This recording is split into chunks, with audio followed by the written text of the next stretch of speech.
nuestro nuevo capítulo es el momento de descubrir la parte técnica del entrenamiento de un atleta de élite.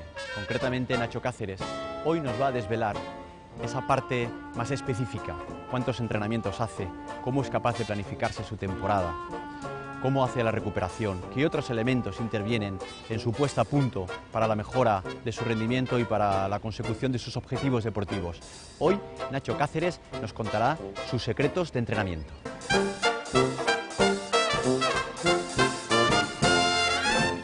Nos encontramos nuevamente con Nacho Cáceres y vamos a tratar de desmenuzar con él sus secretos del entrenamiento de un atleta de élite y de un entrenamiento hacia la maratón, ¿no? Como es un atleta en estos momentos especializado. Hola Nacho. Hola. Hola de nuevo y vamos a ver si eres capaz de transmitir todas aquellas informaciones que nuestros atletas seguro que están deseando. Seguro que sí. Durante los capítulos anteriores de nuestro programa hemos estado hablando de la importancia de la planificación, de que en cada periodo hay que hacer entrenamientos distintos, que no es igual el periodo específico que el periodo genérico.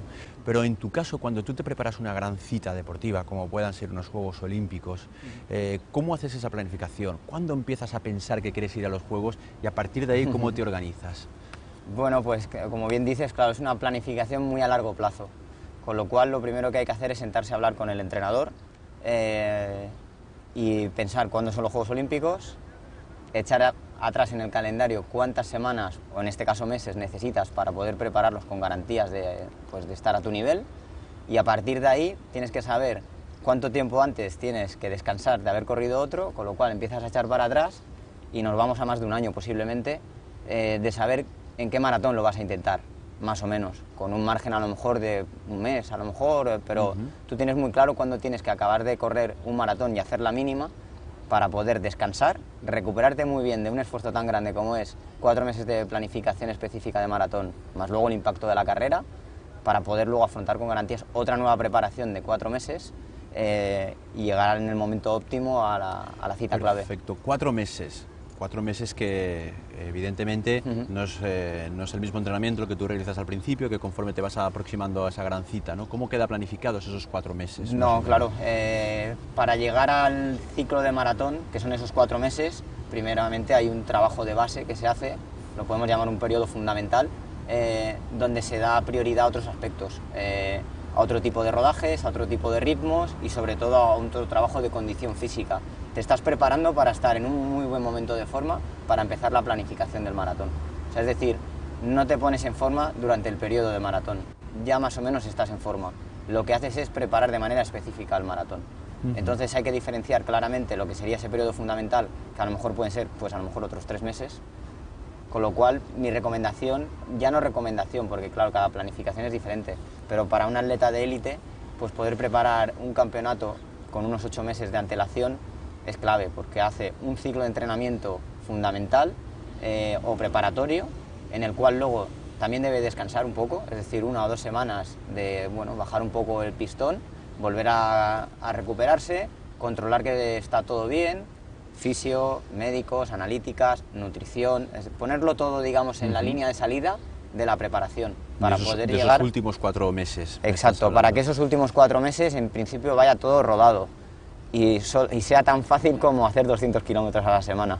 Sí, voy a decirte, un atleta de tu nivel, ¿cuántos kilómetros semanales puede llegar a acumular en ese periodo específico? Creo que cada época es diferente, cada preparación es diferente, entonces también hay que ir fijándote mucho en cómo estás y prestar mucha atención a si estás asimilando la carga de trabajo. Yo he habido maratones que a lo mejor me he quedado en 200 kilómetros alguna semana muy puntual y ha habido maratones pues, que podría decir que he hecho barbaridades y he llegado a hacer 3 semanas seguidas, pues acumular 223, 230 y 237, son salvajadas. Pero al final lo que hace pues, un corredor de maratón pues, es entrenar mucho, le da mucha prioridad al volumen. Yo, como ejemplo podría poner que a lo mejor entre el 1 de septiembre del 2011, cuando empezó digamos, el ciclo específico del primer maratón que intenté, porque luego no conseguí la mínima y lo tuve que volver a intentar en otro, hasta el 12 de agosto, que fueron los Juegos Olímpicos de Londres, hice 8.148 kilómetros en menos de 12 meses. Claro, eso es una locura. Y para eso tiene que estar todo al milímetro, porque cualquier error pues, te comporta una lesión y te aleja de tu objetivo y posiblemente pues, llegues a no conseguirlo. Efectivamente. 8.500 kilómetros, ¿no? Es sorprendente, ¿no? Cuando aquí nuestros atletas más populares, pues bueno, estamos preparando la maratón, ¿no? Llego a 70 kilómetros semanales, 80, 90, pero bueno, cada uno tiene su nivel y cada uno tiene que saber ajustar claro, sus hay que dar cargas. prioridad a según qué cosas. Normalmente las personas que hacen 70 kilómetros, no cuenta mucha gente que es que también trabajan 8 horas, que tienen familia, que eso es un desgaste también, y 70 kilómetros, lo importante es que los asimiles. Yo no quiero hacer 200 kilómetros si sé que no soy capaz de asimilarlo, prefiero hacer menos y asimilarlo. Ahí siempre la frase de menos es más. O sea, hay que hacer lo que asimilas. Si tú haces 120 kilómetros, te estás levantando a las 5 de la madrugada porque tienes familia, porque tienes un trabajo, tienes mucha ilusión y lo quieres hacer, pero al final estás durmiendo 4 horas, al final el resultado puede que seas capaz de entrenarlo todo, pero no lo estás haciendo de la manera adecuada. Entonces es interesante pues ponerte en manos de gente que te asesore bien y te diga, tienes que convencer de que con 70 kilómetros te va a ser suficiente. Porque lo que vas a ganar con esos 50 kilómetros menos, esas horas estás en la cama durmiendo o descansando. O dedicándole tiempo a tu familia o dedicándole tiempo a un hobby que te va a hacer despejar la cabeza y no pensar tanto en el entrenamiento, que al final el problema del maratón es que muchas veces lo corremos 3 o 4 veces antes del día del maratón. Nuestra cabeza empieza a imaginarse por allí. Visualizarlo y acabamos. Sí, y eso también desgasta, parece que no, pero saber enfocar la energía hacia un punto es muy importante. Para poder acumular esos 200 kilómetros, Nacho, hay que saber gestionar muy bien el nivel de cargas de la semana. Nosotros hemos comentado a nuestros atletas las diferencias de los ritmos de entrenamiento. Una cosa es el ritmo extensivo, otra cosa es la potencia aeróbica, otra cosa es realizar trabajos de más intensidad. En tu caso, cuando tú haces tus rodajes largos, de larga distancia, con muchos kilómetros, más o menos a qué intensidades o a qué velocidades lo sueles realizar. Bueno, lo que sería el rodaje extensivo, en este caso, que son esos ritmos, digamos, de tirada larga, lento, vamos a llamarlo de alguna manera, pero que no es lento, pues a lo mejor me puedo mover en ritmos de 3.45, 3.50. Entonces ahí lo único que busco es estar mucho tiempo corriendo con una estabilidad cardíaca, es decir, que la gráfica de pulso sea muy plana, es decir, que prácticamente vaya al mismo pulso en el kilómetro 5 que en el kilómetro 34. Equilibrio entre la velocidad y la frecuencia cardíaca. Sí, ¿no? Nos movemos en esos márgenes de ritmo. Yo tampoco soy un atleta de ritmos estratosféricos en tiradas. Considero que la tirada más importante que hay que hacerla al día del maratón. Entonces, todo lo que guardes de energía lo vas a tener ahí. Hacer tiradas, seguramente yo podría hacer tiradas a 3.20 y a 3.25, pero estaría desgastando una energía que posiblemente pues me hará falta el día del maratón. Fantástico, tiradas largas. Pasamos a la parte opuesta, trabajo un poquito más, trabajo de intensidad. Sí. ¿Tu velocidad en tus series cómo sueles? Bueno, yo soy un corredor que bueno, pues tengo unas marcas bastante interesantes, podríamos decir, en pista. O sea, yo he corrido en 13.25, en 5.000. Eso me da mucho margen a la hora de trabajar ritmos rápidos. Entonces, como entrenamientos, no soy mucho de, como he dicho antes, de entrenamientos espectaculares, pero bueno, pues puedo hacer en 10 de 1000 a lo mejor soy capaz de correrlas a 2.50, a lo mejor cuando estoy muy bien de forma. Ajá. Pero también considero que lo importante en mi caso no es ser capaz de correr a 2.50, es saber cuándo tengo que correr a 2.50, por encima de todo. Sé que hay momentos que lo podría hacer dando el 100%, pero yo considero que en un entrenamiento pues nunca hay que dar el 100%. Prefiero hacerlas a 2.57, pero con esa sensación de que me estoy guardando algo en el tintero. Siempre haciendo una lectura, ¿no?, de lo que pasa en tu organismo. Hay que conocerse mucho porque estás desgastando muchísimo. Entonces tienes que ser capaz de hacer un entrenamiento como tal, no como competición. Competición los domingos y con dorsal. Y con dorsal, efectivamente. No podemos hacer de cada entrenamiento una competición. Eso es. Muy bien. Kilómetros, ritmos extensivos, competiciones, sí. Pero el entrenamiento va más allá de todo ese aspecto. Hay otra serie de elementos, ¿no?, muchísimo más allá. El acondicionamiento físico, exacto, la técnica de carrera, movilidad articular. Sí. También lo hemos comentado en nuestros capítulos. ¿Qué nos tienes que decir al respecto? Esa parte del entrenamiento es fundamental.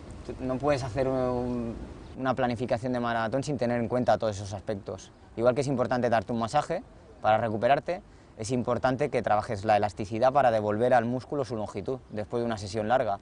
Si el músculo se acorta, va a empezar a tirar de sitios que no debe, de articulaciones, tendones, y va a protestar el cuerpo en algún momento. Con lo cual, ese entrenamiento que mucha gente le llama entrenamiento invisible es lo que marca muchas veces la diferencia entre alcanzar el objetivo y no alcanzarlo.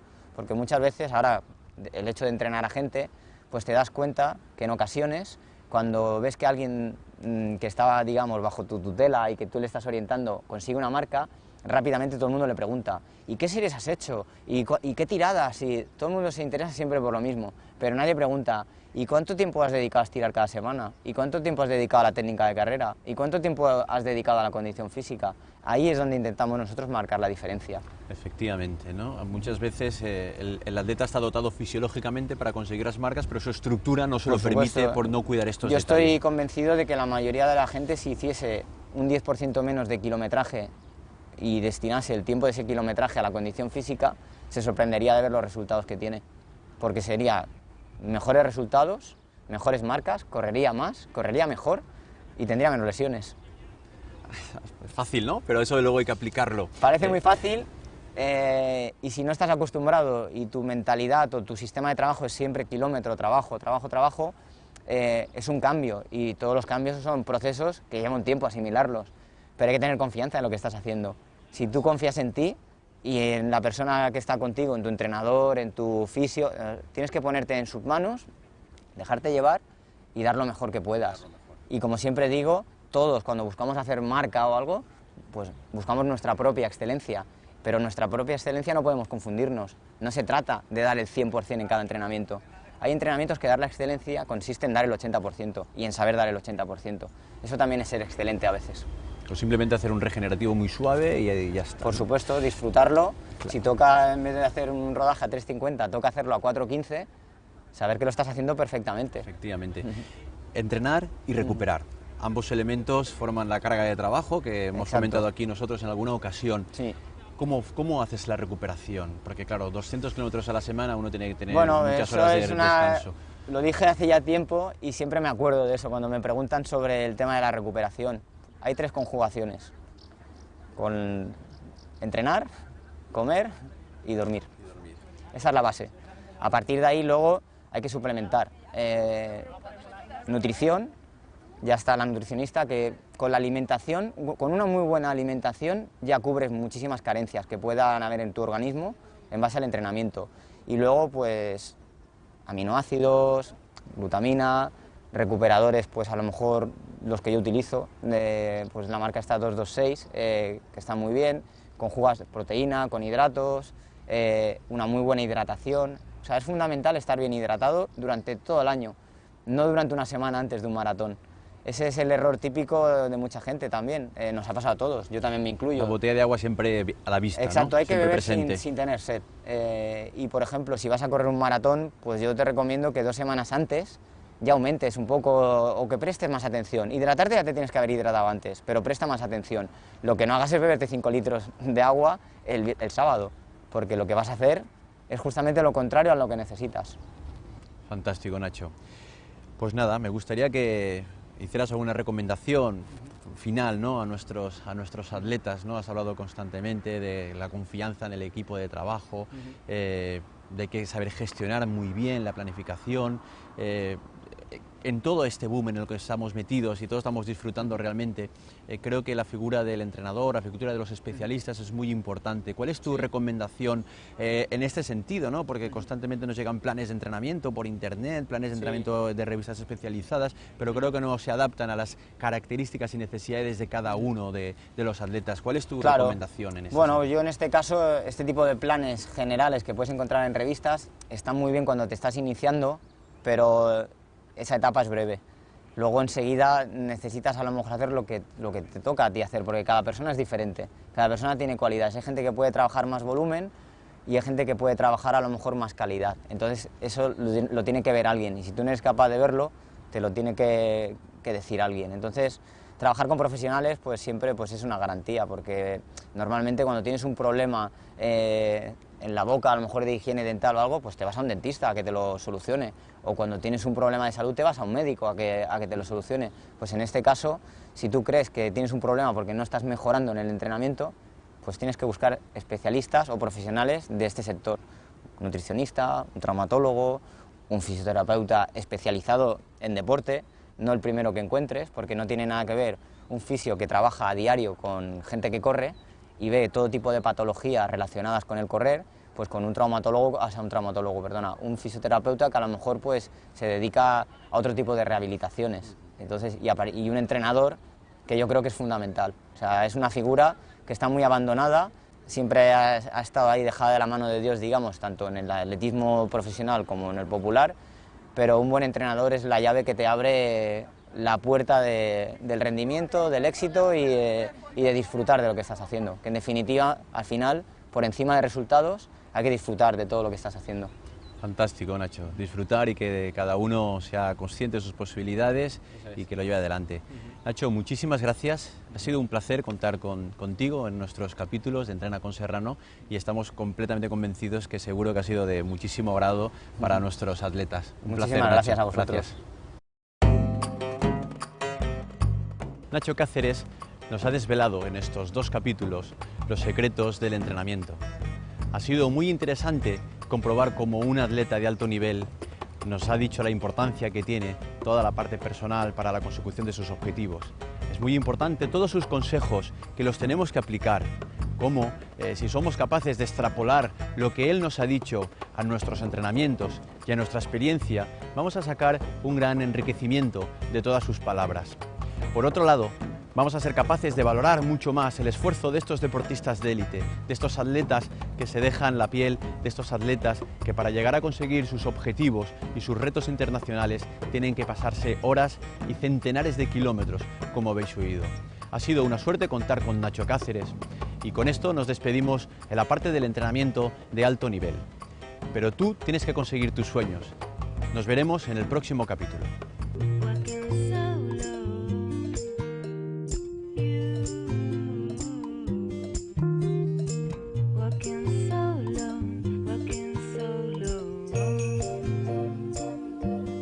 Entrena con Serrano. Alimentación y deporte para un estilo de vida saludable.